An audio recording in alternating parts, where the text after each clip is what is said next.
Evangelio según Mateo, capítulo 16 y versículos del 13 al 18. Y dice la palabra de Dios en este Evangelio así: Viniendo Jesús a la región de Cesarea de Filipo, preguntó a sus discípulos diciendo: ¿Quién dicen los hombres que es el Hijo del Hombre? Los discípulos dijeron: unos dicen Juan el Bautista, otros Elías, y otros Jeremías o alguno de los profetas. Él les dijo: ¿y ustedes quién decís que soy yo?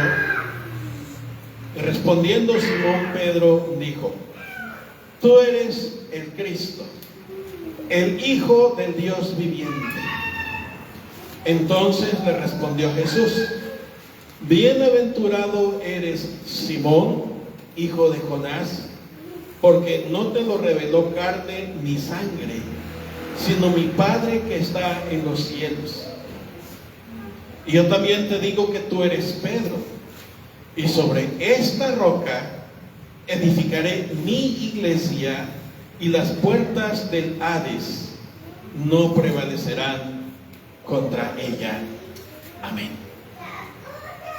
Hermanos, la iglesia no es un edificio, sino la congregación de vidas comprometidas que aman a Dios y sirven a sus semejantes o prójimos.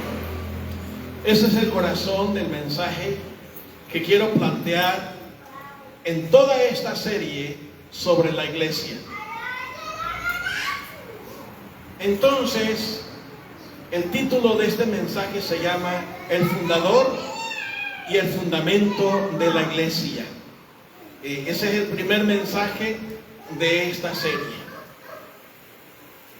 Porque la iglesia, como dije, no es un edificio. No puedo decir que nuestra iglesia está a medias, porque lo que está a medio es la construcción, no está terminada todavía.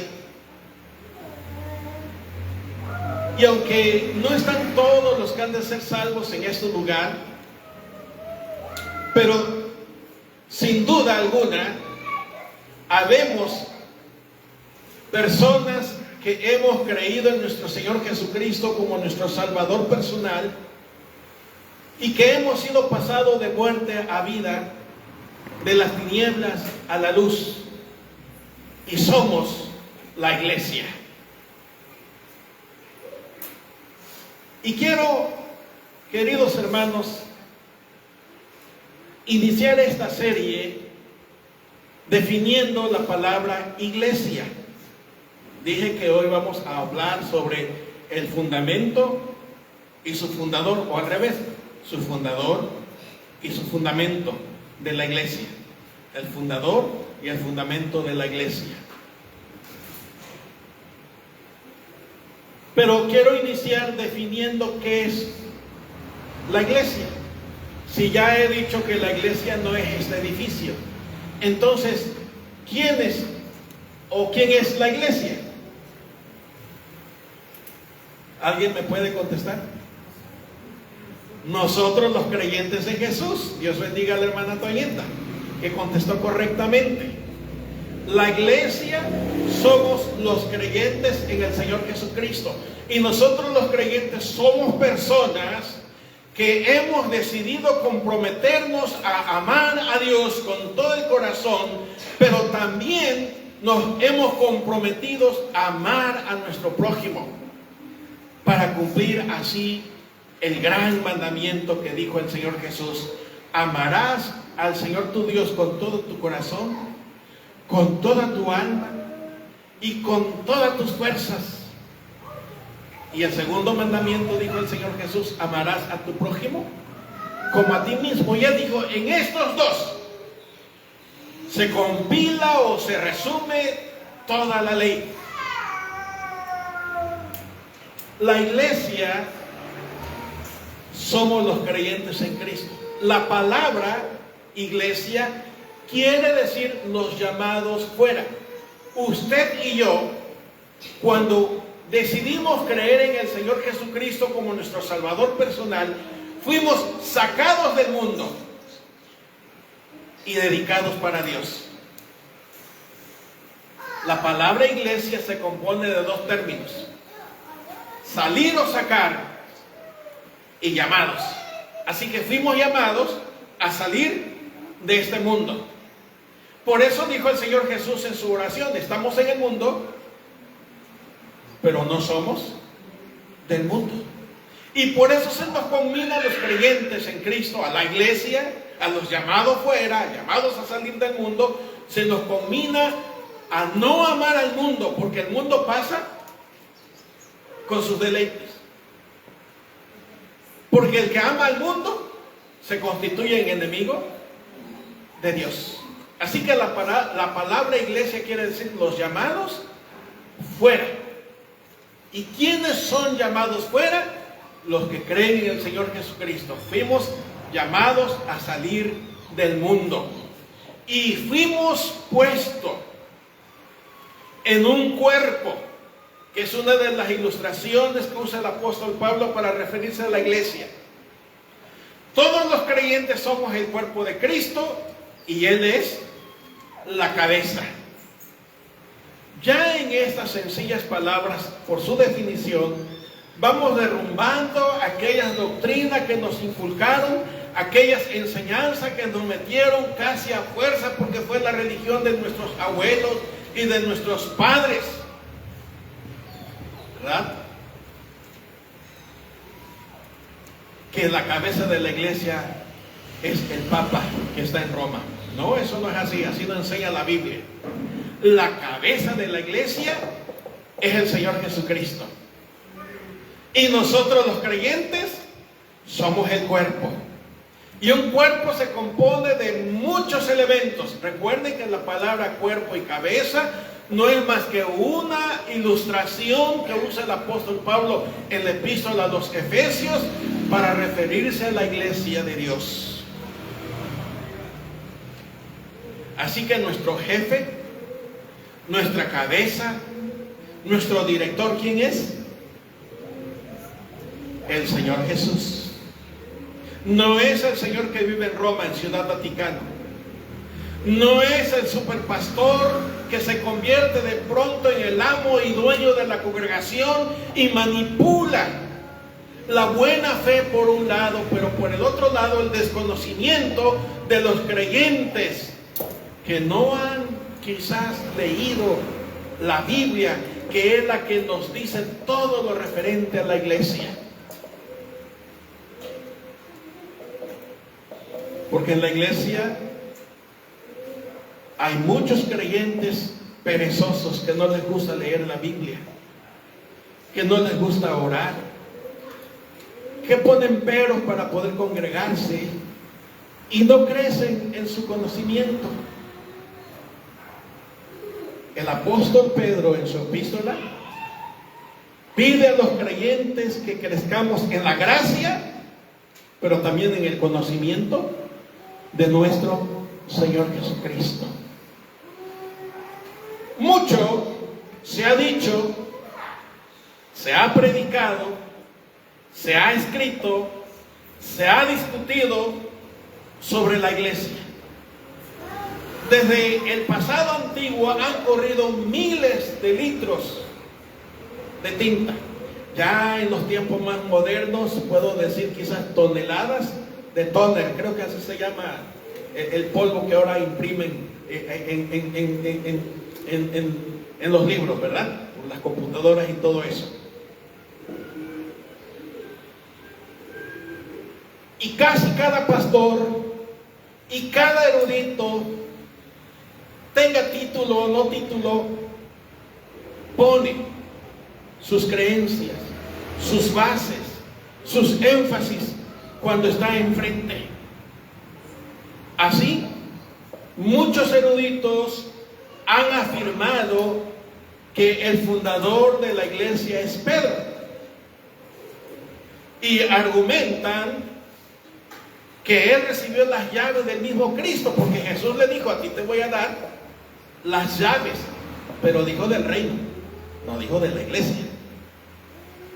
Pero pueden decir, pastor, eso es un argumento medio balín. A lo mejor que sí. Pero hay que entender que es el reino y que es la iglesia. Pero no es mi propósito fundar pretensión teológica personal. Mi propósito es decirles qué dice la Biblia. Como en muchas otras ocasiones les he dicho, no soy más que un simple repetidor de la Escritura. Y muchos eruditos, especialmente los teólogos católicos romanos, afirman que es Pedro porque dicen ellos es el más insigne de los apóstoles. Es el que recibió las llaves de la iglesia. La Biblia no dice que recibió las llaves de la iglesia, insisto. Dice que le iba a dar las llaves del reino, que desde mi perspectiva teológica es otra cosa. Pero bueno, eso para que lo discutan los que saben mucho. Los pastores no católicos afirman otra cosa. Pero aquí no vamos a fundarnos en qué dicen unos y qué dicen otros. Vamos a fundamentar nuestra fe respecto a la iglesia en lo que dijo el Señor Jesucristo. Me parece a mí que lo que dijo el Señor Jesucristo está muy por encima de lo que hayan dicho teólogos del ayer o del hoy presente. O lo que usted escuche en las redes sociales, porque hoy con las redes sociales Juan de las Pitas, incluyéndome por supuesto, firma sus mensajes, sus afirmaciones, sus convicciones, y a veces muchos intentan decirle a los demás, si usted no cree como yo creo, está perdido. Bueno, eso es una postura personal. Y muchos, por no leer la Biblia, se tragan el anzuelo o la carnada con todo y anzuelo. Perdónenme la expresión. Y así muchas personas son seducidas por esas enseñanzas, son manipuladas por esas enseñanzas y llegan a ser oprimidas. En esta congregación les hemos enseñado a creer libremente. Y cuando digo libremente es porque le estamos diciendo qué es lo que dice la Biblia y usted tiene la capacidad de decidir si lo cree o no lo cree. Usted tiene la capacidad de decir voy a investigar un poco más. Usted tiene la capacidad de decir no, así me quedo. Usted tiene la capacidad de disentir, es decir, de no estar de acuerdo o decir sí, yo creo eso. Por eso aquí no le hemos impuesto leyes humanas.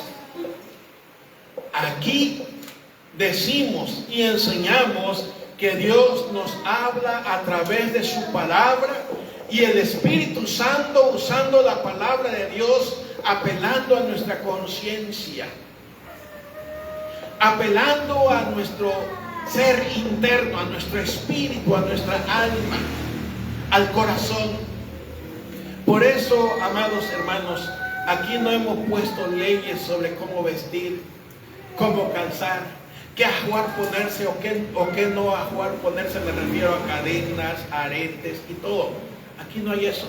Usted es su propio juez que le dará cuenta al juez eterno. ¿Estamos de acuerdo?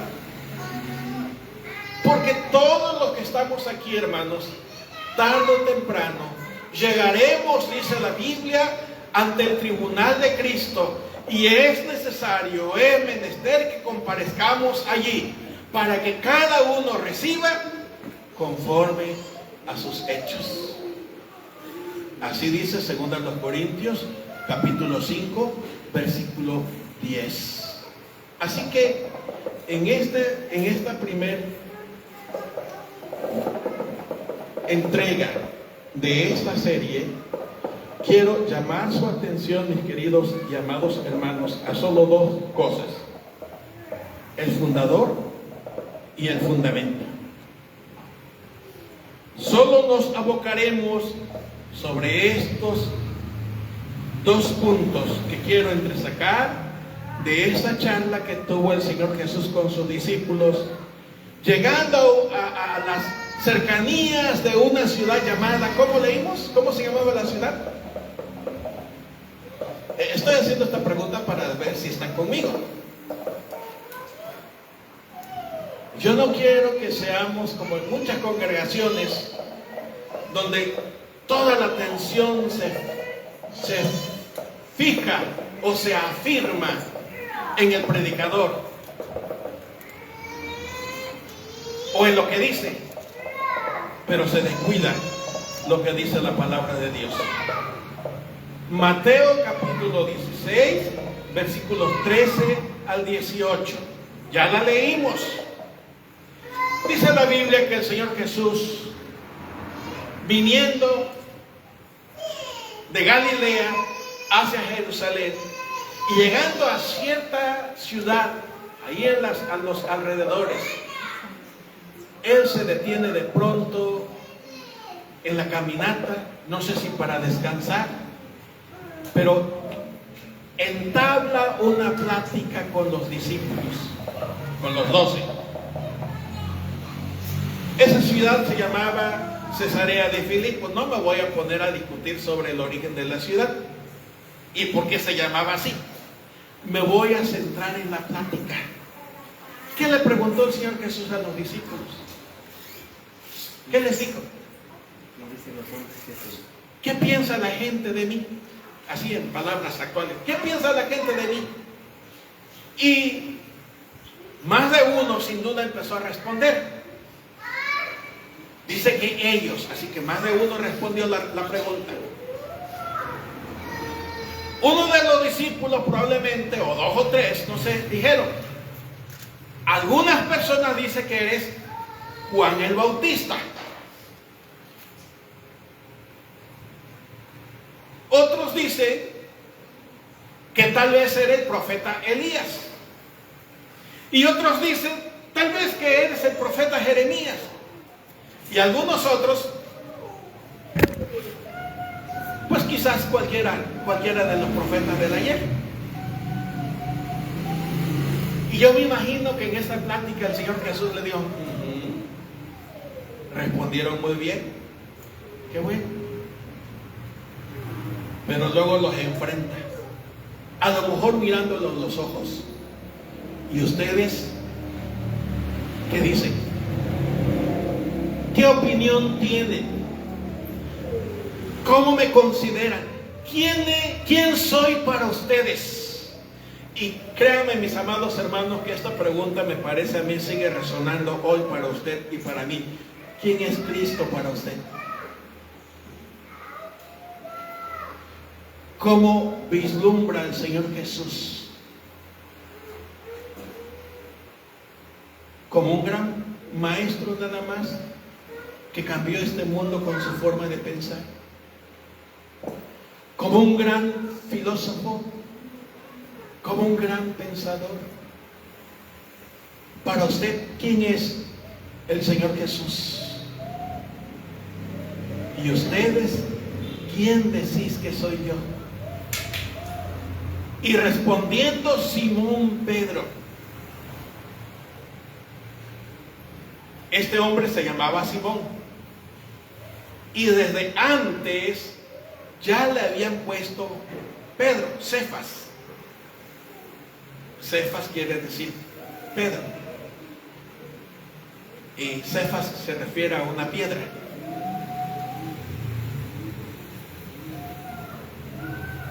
Pero miren lo que dijo Jesús ante la respuesta de Simón. Bueno, vamos a ver la respuesta de Simón.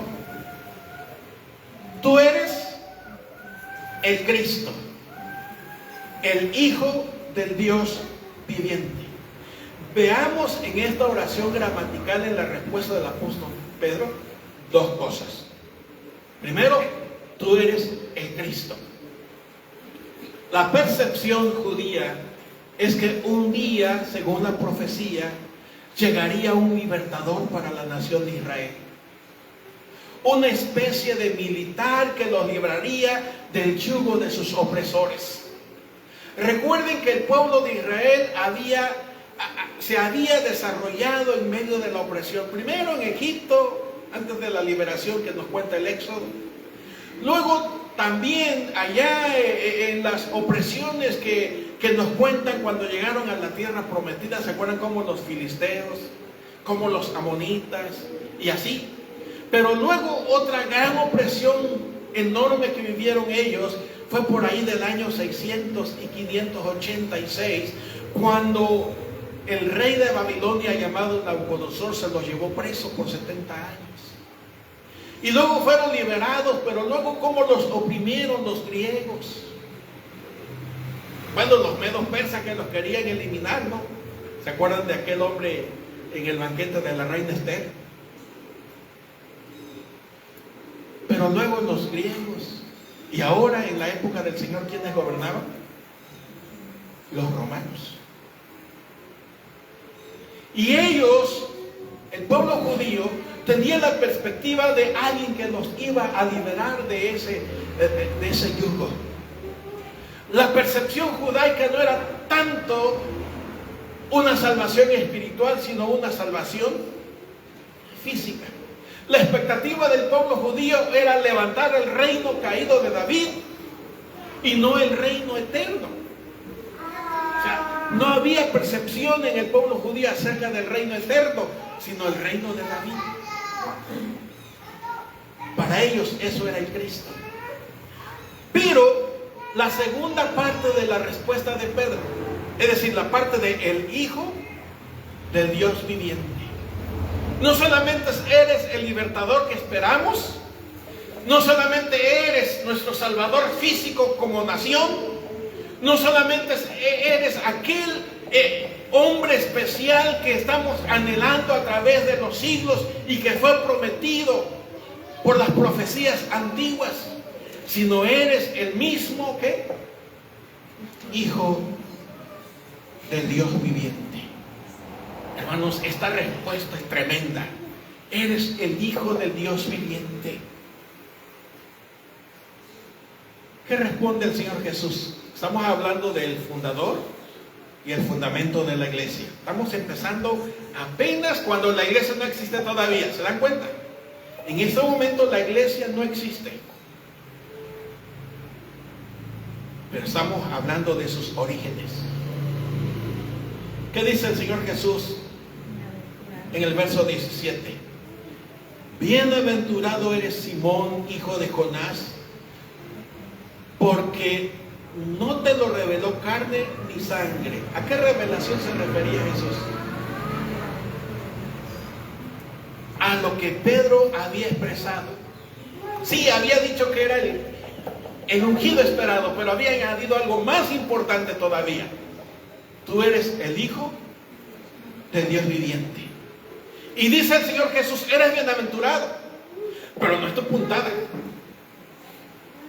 ¿Por qué digo esto de puntada? Porque una de las dificultades que tenía el apóstol Pedro es que era muy, ¿cómo se le dice a esa persona que de pronto, así sin pensar, muy impulsiva? Esa es la palabra, y eso me pasa a mí también muchas veces. No me estoy comparando con el apóstol, no.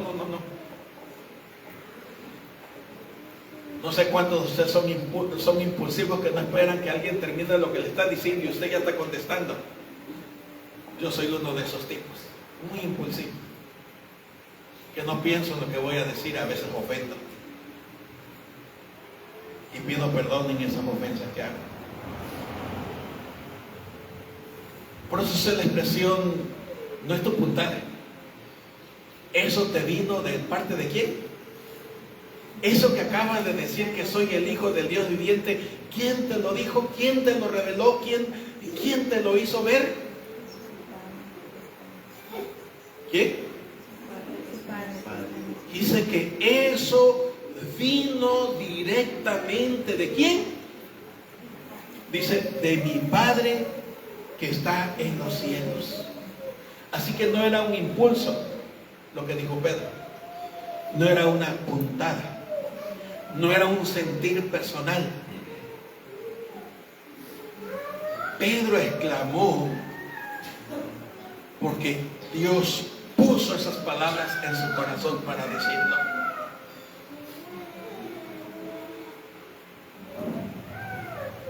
Así que estoy haciendo mucho énfasis en esa aclaración, hermanos, por lo siguiente. Dice el Señor Jesús: y yo también te digo que tú eres Pedro, y sobre esta roca ya no es Pedro, ahora es Petra. Sobre esta roca. ¿A qué roca se refirió Jesús? ¿A qué roca? A lo que dijo Pedro. ¿Qué dijo Pedro? Tú eres el Hijo del Dios viviente. Esa frase es la roca, pero no cualquier roca. Es la roca especial donde, ¿qué dijo Jesús? ¿Edificaré qué? ¿Qué dijo el Señor Jesús? ¿Edificaré qué? Mi iglesia. Entonces, ¿quién es el fundador y quién es el fundamento? ¿El fundador quién es? Jesús. ¿Quién es el fundamento? Jesús. Por eso estoy haciendo el énfasis. Y déjenme explicárselo si no me he explicado muy bien. ¿Qué está alabando Jesús de la boca de Pedro? Cuando digo alabar, reconocer. ¿Qué está reconociendo? ¿Qué está reconociendo Jesús que dijo Pedro? La revelación que nos fue dada. ¿Y qué era la revelación? Que él era el Hijo Que de Jesús Dios. era o es el Hijo del Dios viviente. Y dice, eres bienaventurado. Por eso dije la palabra alabar, reconocer. Eres bien dichoso, eres bien feliz, porque eso no se trata de tu puntada, eso no se trata de tu corazón, eso se trata de una revelación del Padre. Eso viene del cielo, eso viene del corazón de mi Padre que está en los cielos. Y sobre eso que acabas de decir, ¿qué dijo? Voy a edificar mi iglesia. ¿Qué era lo que acababa de decir Pedro? Lo estoy repitiendo mucho porque quiero que quede bien claro. ¿Qué acabó de decir Pedro? Era hijo de Jesús. Era hijo. Entonces la iglesia está fundada ¿sobre qué? Sobre Jesús. Sobre Jesús. ¿Y quién la funda? Jesús mismo. ¿Por qué? Porque ahí dice. Ahí lo dice. Vean que no se necesita estudiar teología, no se necesita estudiar hermenéutica. Yo no entiendo por qué hay tanto pleito entre teólogos de diferentes bandos. Yo no entiendo por qué hay tanta discusión. Yo no entiendo por qué hay tantas separaciones de hermanos. Cuando está bien claro ahí, bien plasmado. Yo no estoy explicándole nada especial. ¿O sí? Solo le estoy repitiendo lo que dice la Biblia. Y más concretamente, estoy repitiendo lo que dijo el Señor Jesús. ¿Sobre qué está fundada la iglesia? Sobre la declaración de que Jesús es el Hijo de Dios. Esa es la roca, esa es la Petra, ese es el fundamento de la iglesia. ¿Cuál es el fundamento de la iglesia? Jesús. ¿Quién es el fundador? Ahí está revelado. ¿Quién la funda? Jesús. ¿Por qué? Porque él dice, mi iglesia. Sobre esta declaración voy a fundar mi iglesia. Esta expresión bíblica, salida de la boca de Jesús, según narra Mateo, nos enseña quién fundó la iglesia y sobre qué se fundó. O sea, qué es el fundamento. Y encontramos que quien funda la iglesia es Jesús. ¿Por qué no Pedro? Porque así dicen muchos teólogos, que no, que el fundador fue Pedro. Le voy a ofrecer primero, que ya lo he dicho aquí, la expresión bíblica. El dueño de la iglesia es el Señor Jesús, no Pedro. No dijo voy a fundar tu iglesia, ¿verdad? ¿Verdad que no? Sobre ti voy a fundar mi iglesia, ¿verdad que así lo dijo? Voy a fundar mi iglesia sobre lo que tú dijiste. Y eso que tú dijiste no fue tu puntada, no fue tu sentir, fue la revelación directa del Padre eterno. La iglesia nace en el corazón del Padre, del Hijo y del Espíritu Santo. Esa es la roca sobre donde está fundada lo que llamamos iglesia, que también se le conoce como el pueblo de Dios. Por eso nuestra fe está firme. Oiga, había un canto que no hemos cantado mucho tiempo. Mi fe está puesta. ¿Se acuerdan de ese canto? Ya no se acuerdan, y estoy seguro que la guitarra tampoco se va a acordar. Yo también no me acuerdo muy bien de la letra. Pero mi fe está puesta en Jesús, la roca. ¿Qué? Eterna dice, me parece, ¿no? Porque Jesús es la roca. Jesús es la petra. Jesús es el fundamento, no solo de la iglesia, sino de mi fe. Jesús es la piedra angular, dicen los apóstoles en sus escritos, sobre la cual está fundada la iglesia. Y nosotros como piedras seguimos fundando, ¿verdad? Pero ahí ya usan otro término, deja de usarse petra, roca, y usan la palabra litos, que quiere decir una piedrecita ahí, ¿verdad? Que tenemos vida porque estamos conectados en fe con nuestro Señor Jesucristo, nuestro gran fundador de la iglesia. El Cristo da dimensión de indestructibilidad. Miren, si la iglesia está fundada por Pedro y sobre Pedro, ¿qué garantía tiene de sobrevivir? Porque Pedro finalmente era un hombre y muy impulsivo, como dijimos hace un rato, que hablaba y quizás luego pensaba, como nos pasa a muchos. Pero quiero seguir compartiéndole lo que dice el texto. Y las puertas del Hades, dice, no prevalecerán contra ella. ¿A quién se refiere el término ella?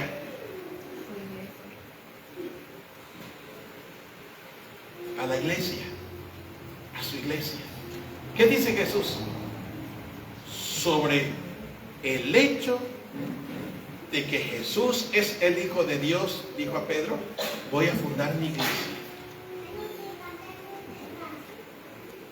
Y dice, y las puertas del Hades, algunas versiones dicen del infierno, no prevalecerán. Es decir, no estarán arriba de ella. No la podrán vencer. No la podrán derrotar. No la podrán destruir.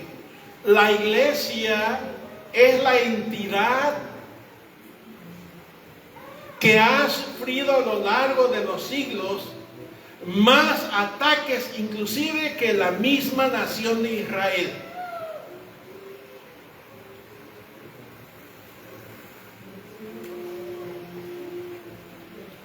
Los egipcios quisieron exterminar al pueblo de Israel, mandando a matar a todos los niños.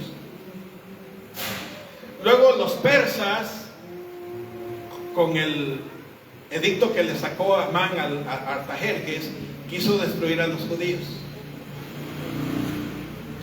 Y luego los romanos, no era la intención de destruirlos, la intención de los romanos era subyugarlos, pero ya en la época moderna hubo un hombre, allá por la década, ¿qué les gusta? De los 30 y pico, casi 40, que de pronto él dijo, son las escorias, son la basura de la humanidad, y quiso destruir al pueblo judío, y mandó a hacer hornos allá en el país de Austria para quemarlos.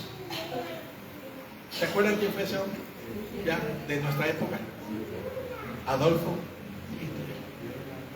Pero déjenme decirles, hermanos, que mientras el pueblo judío, y actualmente hoy no, Hamas y otros grupos, quieren destruirlo, son amenazados por otros humanos. Pero aquí se nos está revelando por el mismo fundador y fundamento de la iglesia que no es un ser humano el que va a atentar contra la iglesia. ¿Qué es lo que atentaría contra la iglesia? Las mismas puertas del infierno. Y cuando hablamos de las mismas puertas del infierno, nos estamos refiriendo a Satanás y sus demonios. La iglesia desde que nació ha sido perseguida cruelmente, instigada por Satanás con el afán de destruirla. Por eso el apóstol Pedro dice en sus epístolas que nos humillemos delante de la presencia de nuestro Dios y resistamos al diablo, dice el pastor Santiago. Y luego volviendo a Pedro, porque dice que él anda como león, Satanás anda como león, rugiente, buscando alrededor a quien devorar. No hace muchos días, y quizás me oigan, quizás sí, quizás no, comiendo, pastor soltó la pregunta que si Satanás estaba allí. Yo dije sí. No, dice, porque Satanás no es omnipresente. Tiene razón. Dice, imagínate lo que tardaría Satanás del otro lado del mundo en venir aquí. ¿Será que le cueste mucho a Satanás transportarse de un lugar a otro? Sí, no es omnipresente, no es todopoderoso, eso lo sabemos muy bien. Pero la Biblia dice con toda claridad que Él anda alrededor. Y si el Espíritu Santo y si Dios está aquí, aquí también anda tratando de aprovecharse de lo que usted está pensando, de su distracción o de su cansancio o de su aflicción, porque Satanás no quiere que usted sepa en quién está fundada su fe. Satanás no quiere que usted se afirme en la fe de Cristo, nuestro fundador y nuestro fundamento, nuestra roca firme de los siglos. Por eso el apóstol Pablo dice que estemos apercibidos y que nos vistamos con la coraza de justicia y el escudo de la fe y la espada del Espíritu, ¿se acuerdan? Y él dice, porque nuestra lucha no es contra carne ni contra sangre. ¿Contra quién es nuestra lucha? La lucha de la iglesia. Contra las puertas del infierno. Pero saben, hermanos, y con esto quiero terminar por hoy, porque solamente dije que íbamos a hablar del fundador y del fundamento. Podemos irnos a casa confiadamente que en las manos de Jesús estamos seguros. Y así, aunque Satanás bufe a nuestro alrededor, ¿sí entienden la palabra bufar, verdad? O quizás en lugar de bufar voy a decir ruja. Y que nos ande cazando como un león listo para devorarnos. El consejo de la palabra es que dependamos de nuestro fundador. El consejo del apóstol Pablo es que pongamos nuestra mirada en las cosas de arriba. Porque ¿de dónde viene la iglesia? Del corazón de Dios. Porque la declaración del apóstol Pedro, tú eres el Hijo del Dios viviente, vino del Padre. Y Jesús dijo, sobre esa declaración que vino de mi Padre voy a fundar mi iglesia. Por eso, aunque nuestra necedad de nosotros los seres humanos la ha dividido en 1000 denominaciones, y así una denominación a otra se ven y se echan como si fuesen enemigos, y un grupo a otro le echan como si tienen la única verdad, pero la verdad es el Señor Jesús. La vida es el Señor Jesús y el camino es el Señor Jesús. Por eso, mis queridos y amados hermanos, en sus manos estamos seguros. Nuestra seguridad no depende de un ser humano llamado María o llamado Pedro. Nuestra seguridad depende en el Hijo de Dios. Nuestra seguridad depende en Jesús. Nuestra vida depende en Jesús. Nuestro perdón depende del Señor Jesús. Las bendiciones dependen del Señor Jesús. Por eso, mis amados hermanos, yo quise darle esta pequeña información, no estoy hablando mucho, sobre quién fundó la iglesia y quién es el fundador. En los próximos domingos estaremos tocando cada domingo un tema diferente sobre la iglesia, para que no solamente crezcamos en el conocimiento de la palabra, sino también nuestra fe se afirme, es decir, crezcamos en la gracia de nuestro Señor Jesucristo.